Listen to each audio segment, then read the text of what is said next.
హల్లెలూయా. లూకా సువార్త 18వ అధ్యాయం మొదటి నుండి కొన్ని వచనాలు చూసినట్టయితే ఇక్కడ విసుగని ప్రార్థన గురించి వాక్యం సెలవిస్తుందండి.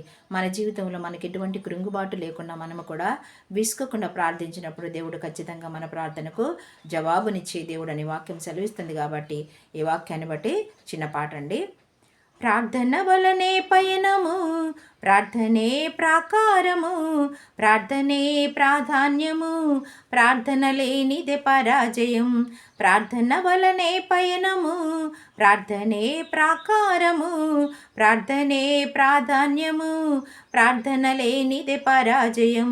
ప్రభువా ప్రార్థన నేర్పయ్యా, ప్రార్థించకుండా నేనుండలేనయా. ప్రభువా ప్రార్థన నేర్పయ్యా, ప్రార్థించకుండా నేనుండలేనయా.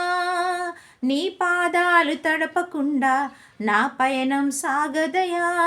నీ పాదాలు తడపకుండా నా పయనం సాగదయా. హల్లెలూయా.